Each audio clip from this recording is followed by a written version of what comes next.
बिहार में नीतीश सरकार के पहले लालू यादव ने कहा था कि हेमा मालिनी का गाल रोड बनावेंगे। प्रशांत किशोर को कहाँ देखना है बिहार की राजनीति में? ये बंडबरू है, इसका कहीं कोई वजूद वजूद नहीं है। राहुल गांधी जी और तेजस्वी यादव, ये दोनों लोगों ने एक मुहिम छेड़ा है। हंसी छूटता है इस बात का, टोटल दोनों में बचपना हरकत है। मेरा खुद 3 जगह का नाम था, दिल्ली में, जहानाबाद में और पटना में। विपक्ष की बातों को मान ही गया नीतीश कुमार सरकार, तो विपक्ष को बिल्कुल राजनीति छोड़ देना चाहिए। नीतीश सरकार ने कोई मुद्दा रहने ही नहीं दिया, तो किस बेसिस पर विपक्ष को वोट मिलेगा? पक्ष की राजनीति करते करते अचानक नागमणि जी ने ऐलान किया है कि अब सत्ताधारी पक्ष की राजनीति कर रहे हैं और लगातार इन दिनों देखी जा रही है कि नीतीश कुमार के पक्ष में लगातार उनकी योजनाओं को यह जनता के बीच में बखूबी बता रहे हैं। जनता के बीच में नीतीश कुमार की छवि को किस प्रकार से यह व्यंग कर रहे हैं। लगातार पिछली बार नागमणि जी ने ऐलान किया है कि हम एनडीए के हाथों को मजबूत करेंगे। कहां से करेंगे, कैसे करेंगे, किन मुद्दों पे करेंगे, हम तमाम बात नागमणि जी जानेंगे। सर बहुत बहुत स्वागत है। धन्यवाद। लगातार आप कुछ दिन पहले विपक्ष की राजनीति कर रहे थे, नीतीश कुमार पर लगातार तीखा तंज कसते हैं। अचानक कुछ दिनों से देखा जा रहा है कि आपके जो बोल हो गए हैं नीतीश कुमार के प्रति काफी मधुर हो गए हैं। आपने कल भी उनके बारे में काफी सराहना करते हुए आपने अरवल के मुद्दों को, जिस प्रकार से मेडिकल कॉलेज के मुद्दों को उठाया, क्या कहें? विपक्ष की राजनीति करते करते या पक्ष में जाने की क्यों बात हो? किस मुद्दे पर नीतीश कुमार की सपोर्ट मिलेगा आपका? देखिए, ये सही है कि शुरू के दिनों में बाबू नीतीश कुमार जी को मुख्यमंत्री बनाने में मेरी प्रमुख भूमिका रही है। एलजेपी का 29 एमएलए तोड़ करके और नीतीश कुमार को समर्थन किया और पहली बार मास स्केल पर पूरे बिहार में कुशवाहा समाज का वोट दिलवाए और ऐसी स्थिति में मुख्यमंत्री बने। लेकिन कुछ कारणों की वजह से हमने विपक्ष की राजनीति शुरू किया था। लेकिन एक दो बातों से मुझे काफ़ी झटका लगा। विपक्ष की जो नीति है, राहुल गांधी जी और तेजस्वी यादव, ये दोनों लोगों ने एक मुहिम छेड़ा है कि देश और बिहार में वोट का चोरी हो रहा है, वोट का लूट हो रहा है, तो इसे एक तरह से आंदोलन का रूप देने की कोशिश किया है। हंसी छूटता है इस बात का, टोटल दोनों में बचपना हरकत है। आप बताओ कि कहाँ वोट हुआ है जो वोट का चोरी हो रहा है, कहाँ वोट हुआ है जहाँ वोट का लूट हो रहा है। और जहाँ तक वोटर लिस्ट में नाम हटाने जोड़ने का जो बात चल रहा है, देखो मेरा खुद 3 जगह का नाम था, दिल्ली में, जहानाबाद में और पटना में, तो मैं दोनों जगह नाम कटवा करके पटना में रखा हूँ। तो इसी तरह से आज जो 65 लाख चुनाव आयोग का भी आया है कि 65 लाख लोगों का नाम कट सकता है। तो इतना बड़ा देश है, अगर 65 लाख लोग का नाम, नागमणि जी ऐसे लोग रहेंगे तो कटना ही कटना है। तो ये खास तौर से तेजस्वी यादव की बात मैं कर रहा हूँ कि विपक्ष का नेता है, डिप्टी सीएम रहा है और इसने पब्लिकली स्टेटमेंट दिया मीडिया में कि मेरा नाम वोटर लिस्ट में काट दिया गया है। दूसरे ही दिन चुनाव आयोग ने स्टेटमेंट दिया, सारा पेपर टीवी में न्यूज़ आया कि इनका 2-2 जगह नाम है। अब बताओ, ये कल्पना करता है कि तेजस्वी यादव को बिहार का मुख्यमंत्री बनाना, कुछ लोग बोलते हैं।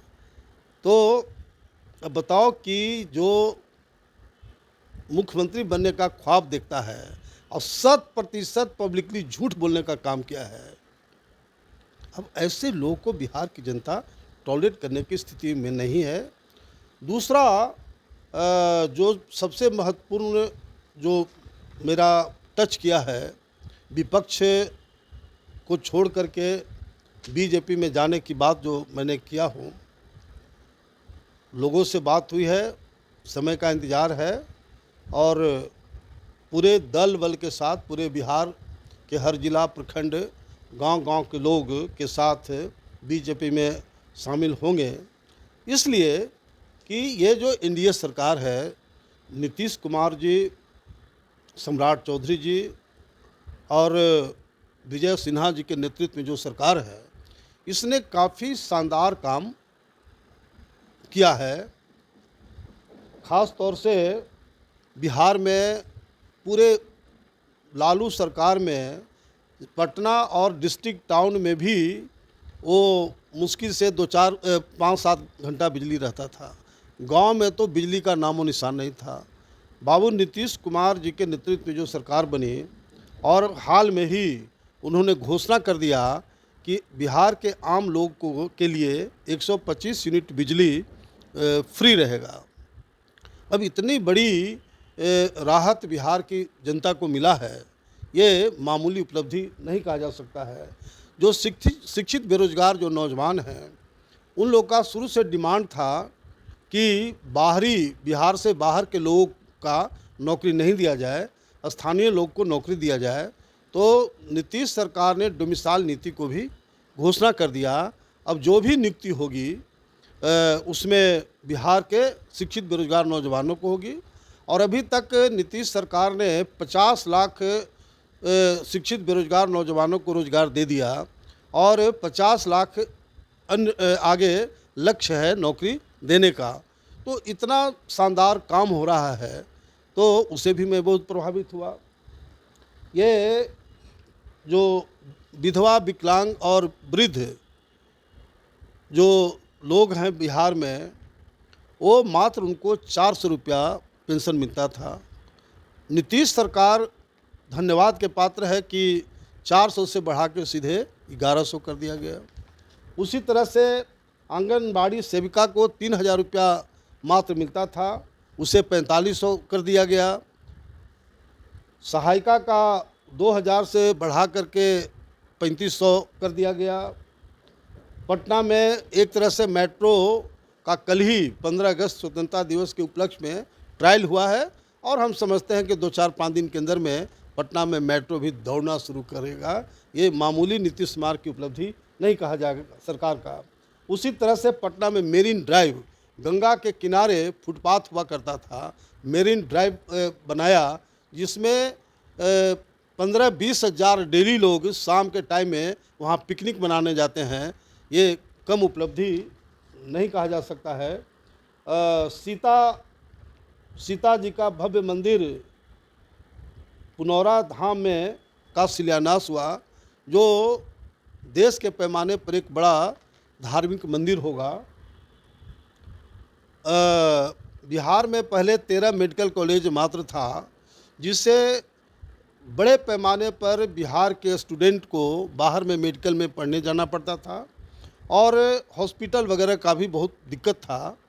तो उसको चुस्त और दुरुस्त करने के लिए कल ही नीतीश कुमार जी बिहार के मुख्यमंत्री ने सात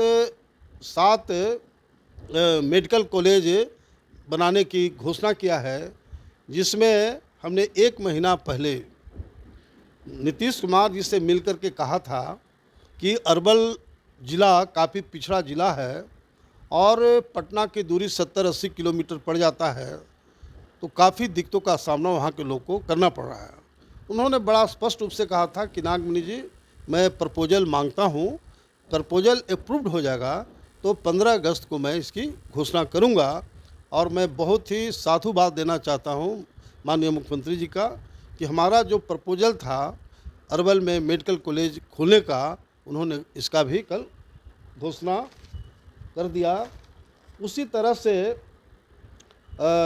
बिहार में नीतीश सरकार के पहले लालू यादव ने कहा था कि हेमा मालिनी का गाल रोड बनावेंगे, लेकिन कोई रोड ऐसा नहीं था जो 5 फीट 6 फीट गड्ढा नहीं था।